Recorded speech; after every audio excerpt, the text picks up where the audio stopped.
In this video, we're reviewing the drama and working up the courage to ruin our reputation with a rosé cocktail called Rumor Has It. Today, on the Martini Shot.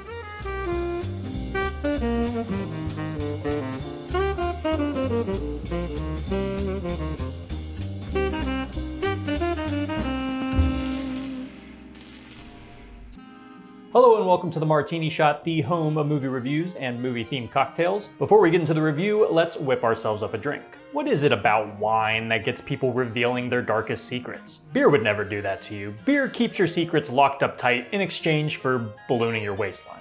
But a little rosé is the catalyst for the entire downfall of our characters, so we're going to be making a cocktail with it. This is going to be a simply structured yet complex tasting cocktail that combines rosé, amaretto, and Campari into a bittersweet love letter to gossip. And for added curb appeal, we're also going to be adding a large ice cube with a frozen rose on top of it. Did you know roses were edible? You learn something new every day, and sometimes that thing you learn ruins your view of someone forever. Let's get into it. This is going to be a stirred cocktail, so go ahead and grab yourself a mixing glass. First, we're going to be starting with our amaretto. We're going to be adding 3/4 ounces, followed by our Campari at 1 ounce, and finally our rosé at 2 ounces. Throw some ice in your mixing glass and stir until chilled. Once you're done, go ahead and strain your cocktail into a rocks glass, and then you can go ahead and throw in your rose ice cube, which is just the bud of a rose frozen inside a large whiskey ice cube mold. And there you go, now you have the Rumor Has It. I think the most dominant flavor here is going to be the Campari. You're gonna get that nice bitter, slightly citrus taste. But not only does the rosé give it a little bit of a body and also kind of thins it out, it also brings in these nice little botanical notes as well. The amaretto is a little subdued, but you can kind of taste it on the back end. It kind of finishes out that bitterness from the Campari with something a little bit sweet. I think they all work pretty well together, and honestly, having that rose there as that botanical olfactory factor, you get the nice delicate scent of the rose right before you get punched in the mouth with the more bittersweet notes. And if you're gonna be making your own rose ice cubes, you definitely wanna remember to clean them, make sure there's no pollen or anything like that on them. But if you do decide to go through it, you'll end up with one of the coolest ice garnishes I've seen yet. Now that we have our drink, let's get right into the review of the drama. We've all done things we aren't proud of. Sometimes I wake up in a cold sweat of regret over all that money I took from that plane a couple decades ago. But what about the stuff you didn't do? The things out of your control that don't exist in the material world, yet nonetheless are used to demonize and condemn you. That was the idea behind Christopher Borgly's 2023 film Dream Scenario, an awkwardly funny dark comedy about the modern realm of fame and cancel culture, but it appears Borgly still has more to say with that kind of concept. Which brings us to 2026's The Drama, a follow-up that, despite having a similar crux to Dream Scenario, doesn't feel like it's returning over trampled ground. It does return to the concept of people's lives getting ruined not by what they've done, but the idea of them doing something bad. Dream Scenario used this idea to tackle the parasocial relationships and unrealistic expectations we form for people we hardly know, and now The Drama uses that idea in a way that hits a bit closer to home with how we're perceived by others by actions we didn't actually do.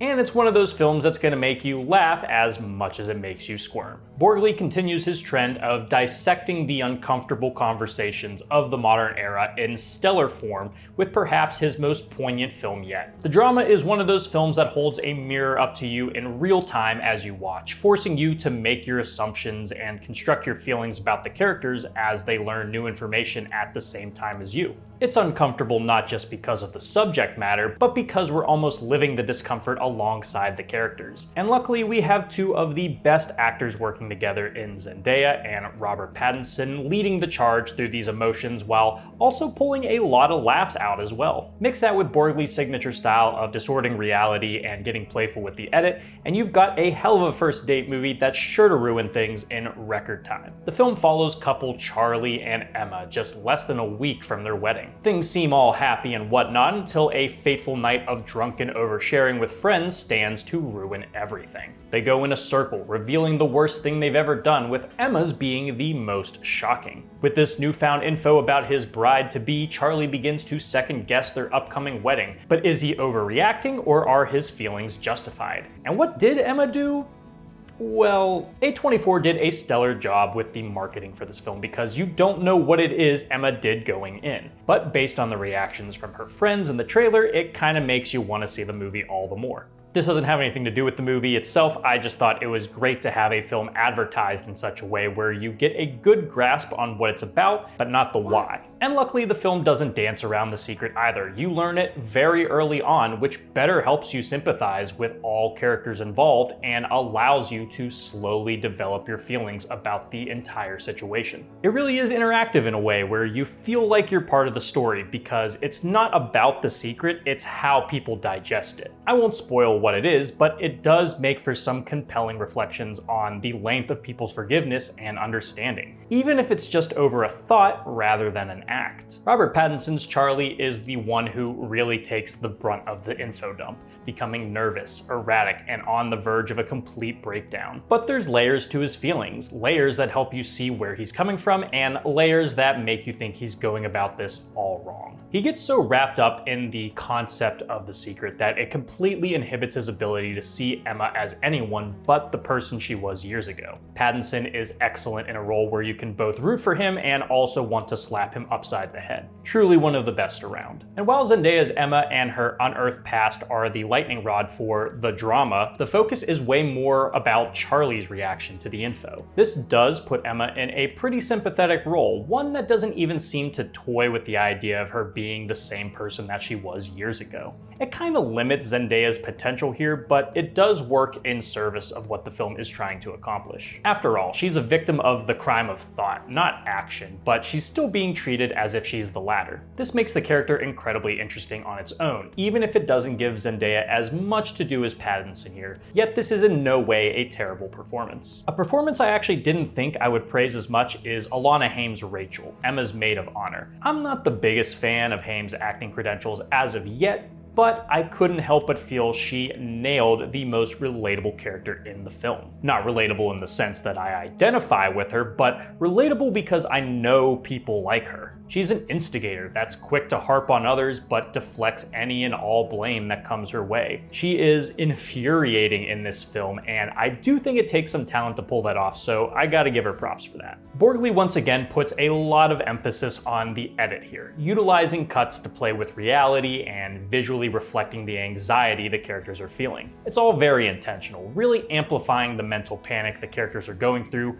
quick cuts and emphasis on moments and ideas that aren't real but are manifestations of their fears and psyche. There's a moment where Charlie is going around the city with the teenage version of Emma, and even though the sight of it is pretty funny, the whole intention behind it is honestly rather sweet. The editing is also a big tool for delivering on the comedy as well, particularly in the sound design. There's several sound effects given an extra audio boost for emphasis, which is used to build anxiety in both a stressful and funny way. And big props to the film because the subject matter it decides to tackle is certainly heavy, but it represents a greater picture that certainly needs to be discussed. Some people might point out that it's a film devoid of answers to said problem, but I don't think it is. Because above all, the film is about compassion, understanding, and forgiveness. Are people capable of change, and can we actually accept that they have changed? We live in a world where becoming empathetic and informed is encouraged, but only if we let you. Like Dream Scenario, this film reflects the modern age of understanding, which more often than not becomes a game of moral superiority if left unchecked. I love a film that isn't afraid to be prickly about its subject matter, and I think the drama definitely delivers. Its bold topic and the way it frames it teeters the line of distasteful, but it's an honest reflection of the modern age in more ways than one. It completely unravels in a darkly funny and kind of sweet way that makes you wonder if there are things we can truly come back from. Of course, Pattinson and Zendaya are in top form, and I can't emphasize enough how entertaining and engaging the editing is. If only real weddings were this drama-filled. If I don't experience a wedding where someone shouts, "I object before I die," I'm gonna be pissed. For my rating, I'm giving this film 4 bottles of wine out of 5. Guys, thank you so much for tuning into this episode of the Martini Shot. If you saw the drama, let me know what you thought about it down in the comments. And if you like what you saw here and would like to see more, don't forget to like, subscribe, and follow me across all social media channels. Those links are down in the description below. And if you enjoy movie reviews and movie-themed cocktails, be sure to check out my website, martinishot.blog.